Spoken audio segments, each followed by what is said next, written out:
It's the Queen City Music Podcast, the podcast devoted to the local music scene in Charlotte, North Carolina. Here's your host, Matthew Ablan. Hello, and welcome to episode 18 of the Queen City Music Podcast. This month, I'm headed out to the home of Louis Beeler.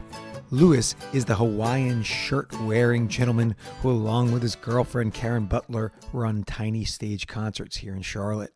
If you haven't heard about Tiny Stage Concerts, it's a virtual concert series which showcases local singer-songwriters. Hey, Louis, thank you for coming on the podcast today. Oh, thanks for having me.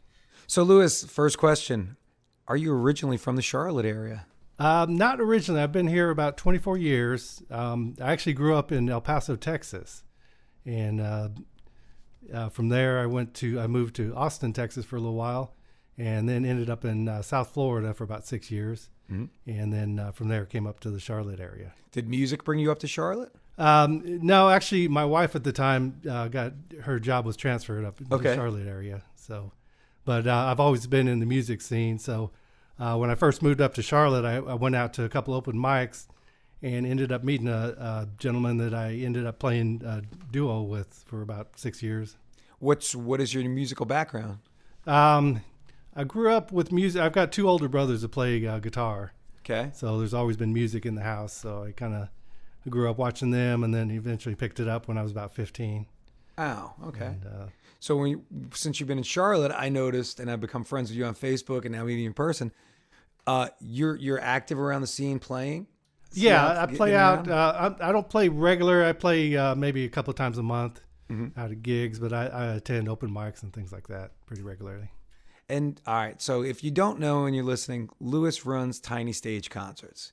Man, what a setup this is. I didn't know how it worked and all that kind of thing, and contacted Louis, and he decided, yeah, man, I'll come on the podcast. We'll talk about it.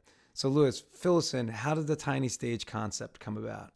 Well, it basically started, I bought the house and I built a stage in it. And the original idea was to have house concerts. Mm-hmm. And but then once we had everything in and set up, we realized we only had enough room for about 10 people. So we wanted to kind of expand our audience. So we got the idea of doing a virtual concert, just having our friends come over, record it, and then post it online. Yeah. So that way we could reach a larger audience. Okay. And just kind of grew from there. At the beginning, it was kind of hard to get our friends on board with the concept of it. But once they started coming out and recording, word of mouth, it started picking up, and we started getting a good turnaround of musicians coming out. So when you started the Tiny Stage Concerts, did you originally have the idea to post video online, or was that not something that kind of started? Did you want to post audio at first, or how did you want to work that? I think from the beginning it was video, because we wanted to capture, basically have it like a home concert but online. So it'd be like if you were sitting in the living room watching it. So, and one of the other things that prompted it was we'd been out to several shows around town, different bars and stuff. Yes. And there's some really good songwriters in the area, but the problem is you can't always hear the words. Right. And the lyrics when they're playing. So either it's not a good mix, or there's just too much noise in the room. So we wanted to have an environment where people could actually hear the songs that were being performed. Okay. And on the stage, because it is a tiny stage, it's not that big, but man, it's fantastic. How many musicians have you fit? What's the largest group you fit on the stage? The biggest group has been 4 so far. We've had a couple of groups of 4. We try to keep it, our main concept was a singer-songwriter, so we try to keep it as solo and duos with just acoustic guitar. But occasionally we have groups where the whole sound is the group, and there's several songwriters in the group. So we'll, in those cases, we'll do like 3 or 4 people. Right. But 4 is pretty much our max for this stage. We had to pretty much clear the stage out to get 4 people on. What's a typical Tiny Stage concert like? What do you have to prep? What do you have to do? How does that work for you? Basically, we record pretty much every Saturday, and the band comes in, or the person coming in, we'll record them. It usually takes about an hour, and we'll typically do 6 to 8 songs during the recording, and then 5 of them we release as the Tiny Stage concert, and then the other ones we'll release later on in the year as lost tracks. Okay, but what's the production like for you? You got the video camera that comes out. What are you recording onto? How's that? Because if you've never been on the tiny stage, you don't realize that it almost looks like a little film studio in a sense. Yeah, we kind of made it with the studio, and we try to keep a relaxed vibe in the room, so so people can concentrate on the performance rather than be nervous about playing. And everything goes in. I've got a 24-track Tascam recorder that I use. Wow. It's a digital recorder, and I actually bought that about halfway through the process. I was using the old analog one that we had some trouble with the memory on it. Mm-hmm. But basically all the audio goes onto that. We have it's really just a standard Canon SX40 camera that we use for the video. Wow. It's more of a regular camera, but it does video, and actually does a pretty good job. Do you set up the video into the recording so that you get a really high quality recording, and then the video, and then do you well, sync they're both work? separate. So when I do the editing, I'll match up the audio with the video. Okay, what's your post-production time like on a typical concert? It can vary. Typically, most recordings, I'm spending about 6 hours of time. That's with the actual recording time. Yeah. The editing of the audio, which has to be done separately, and then the editing of the video, and then you have to merge the audio and video together, mm-hmm. and then so it's a couple hours process for each one. So we were talking earlier before we started recording, and you don't have a video background. You've got a musical background. Yeah. So what was your learning curve for like trying to get all this other stuff up? It took a little bit because just learning to the audio part I had down pretty good, and I've got some pretty good programs that I'm working with on that. The video portion of it I had to learn as I go, doing the transitions between each songs, mm-hmm. Setting up the intro and the outro. Do you have any advice for musicians trying to do some video themselves? Like what kind of programs to use? What kind of things they can expect to happen? Yeah, basically just I wouldn't spend a whole lot on a video program when you're first learning. Just get like a basic program that does all the basics that you need, and just work with it. Just the more you mess around with it, the more you're going to learn.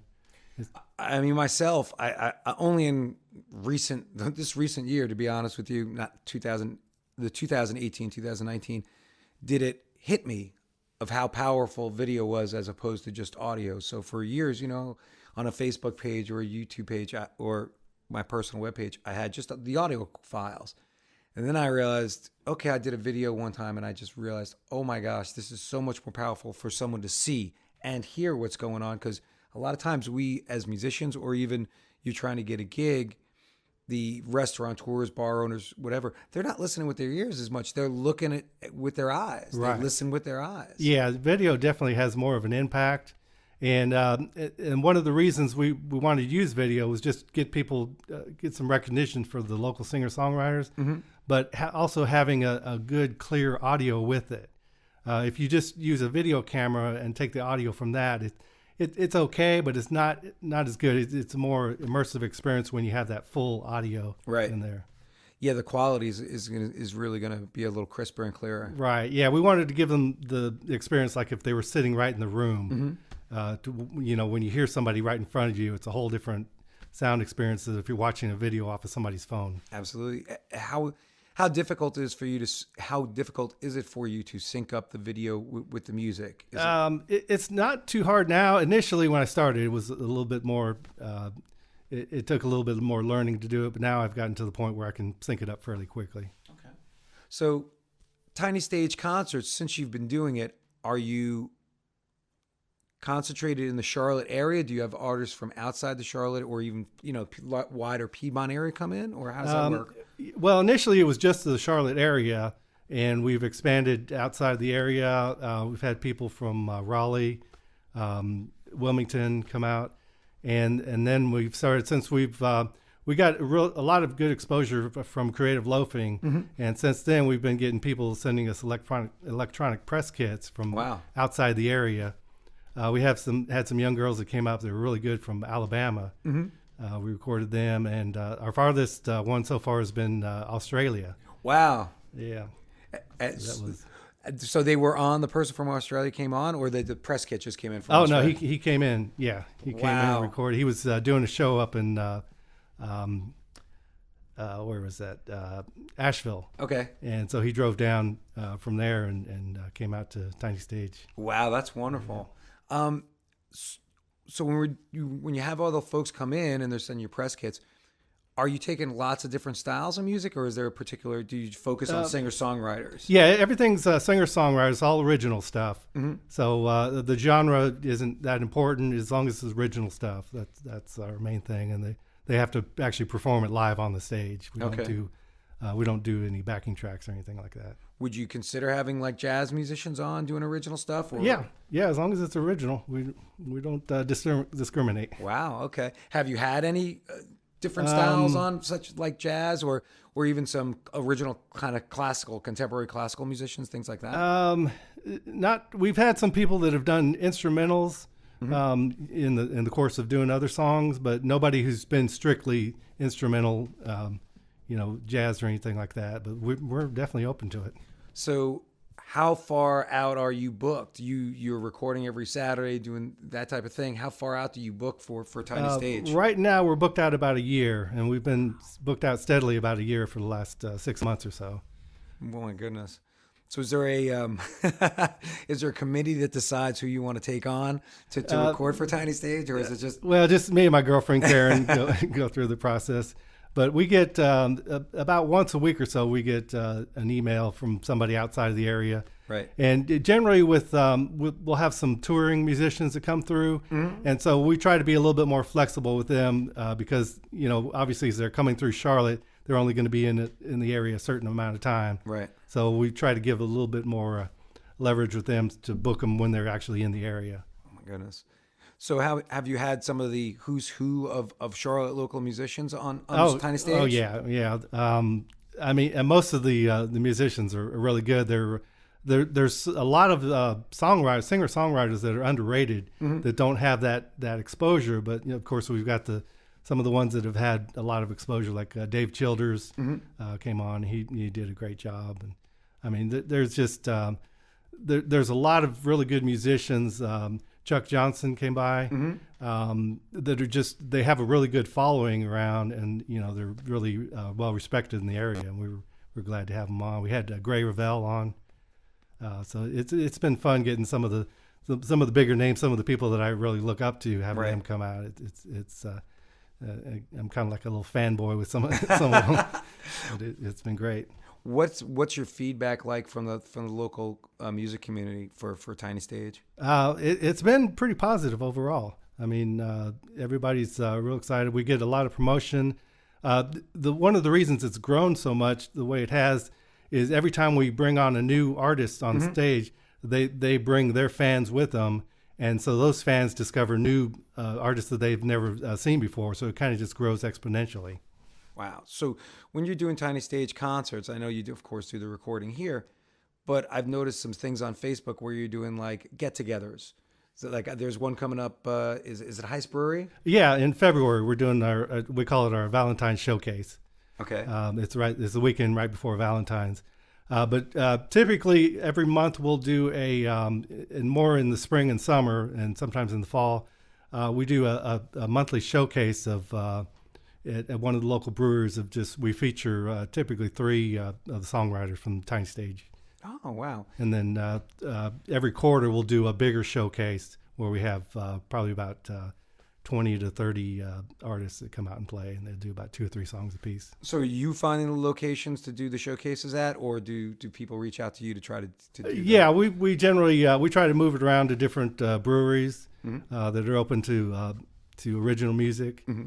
And Heist has been nice enough to have us back several times. They have a nice stage room in the back. Yeah, the new canteen that works out good. Yeah, we started out. Our first one was in a little coffee shop, and we kind of outgrew that pretty quick because that was back when we only had like about 10 or 15 people that we had on. Right. And as it's grown, we're getting more people that want to perform, and then they're also bringing people with them, so it's a larger audience.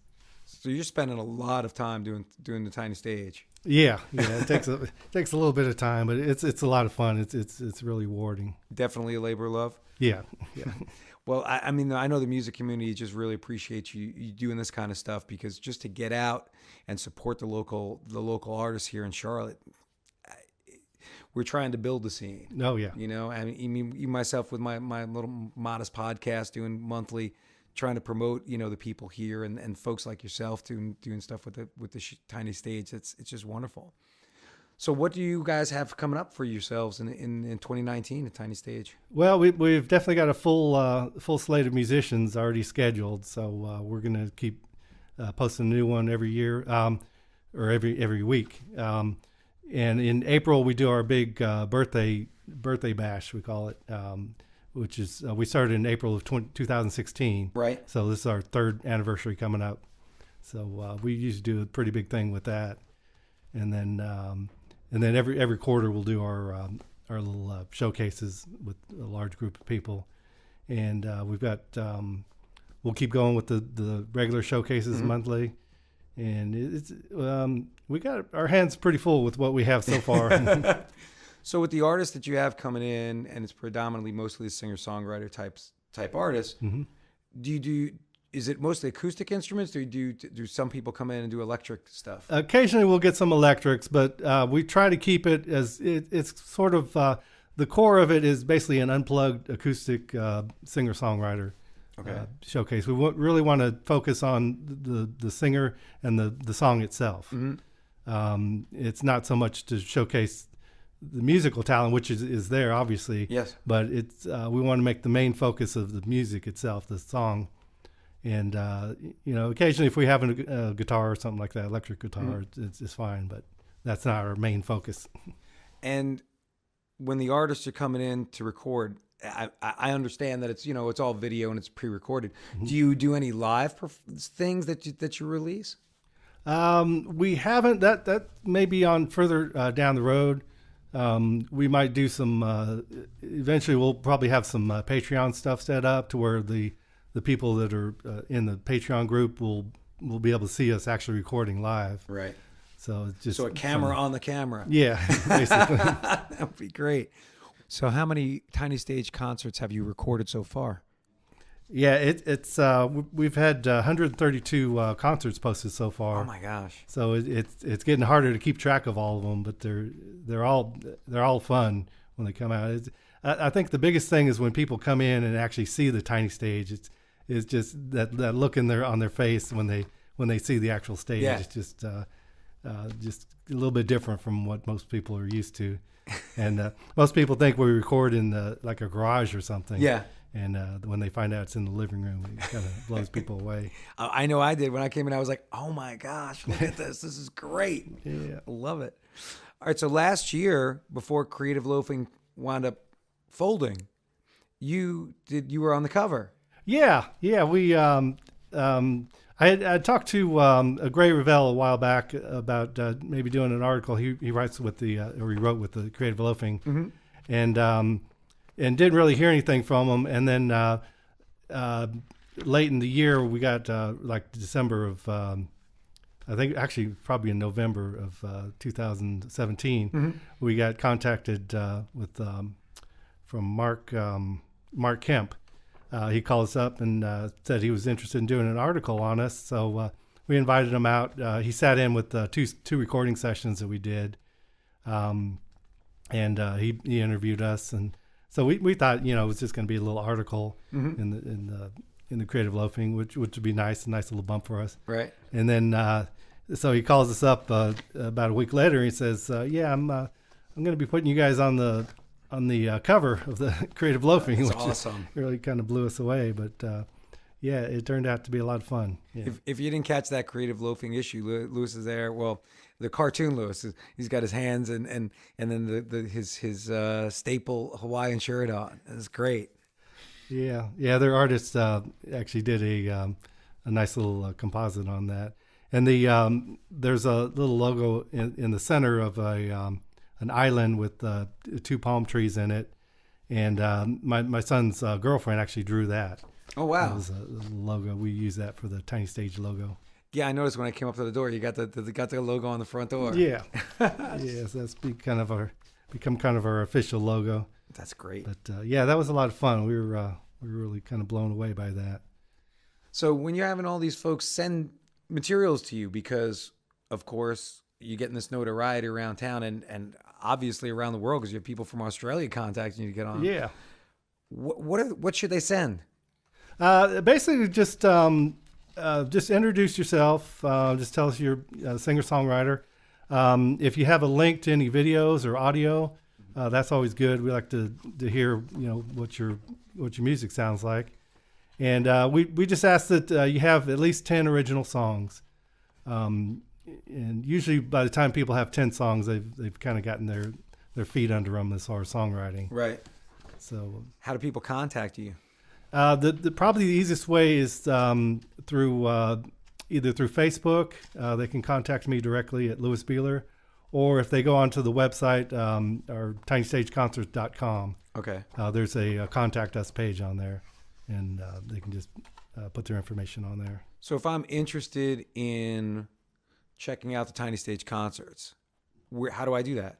Well, all the concerts are on YouTube. Okay. Under the Tiny Stage Concerts banner.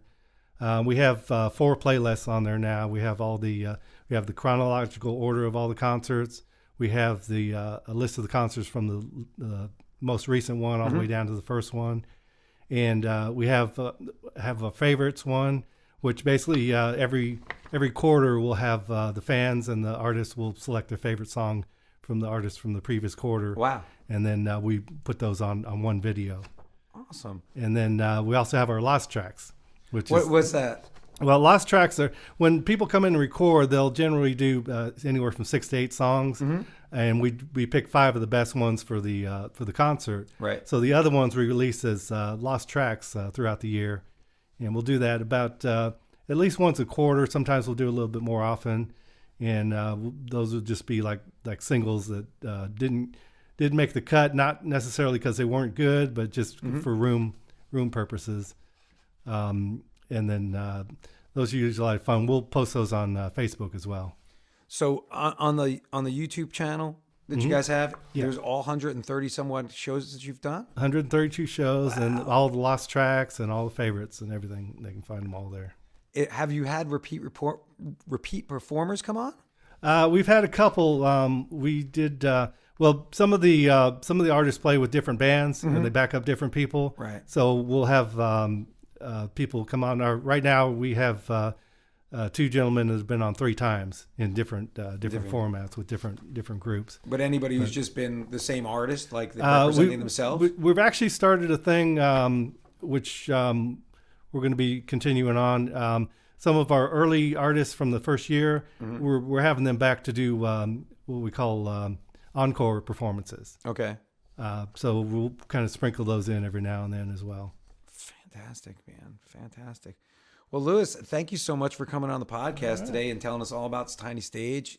I would love to have you on in the future when things keep going for you and talk more about it. All right. Well, next time we'll probably have you on the Tiny Stage here. Hopefully, man. Hopefully, once I get everything settled in. Easy. All right. All right. Thanks a lot, Louis. Matt. All right. Bye-bye. And that will bring episode 18 of the Queen City Music Podcast to a close. If you are a musician or otherwise involved in the music scene here in our fair city and would like to be a guest on the QCMP, reach out to me at qcmusicpodcast@gmail.com. Remember, you can find the podcast on iTunes, Spotify, iHeartRadio, and Google Play, among other places. So keep a lookout. Until next month, get out there and support your local music scene. Bye.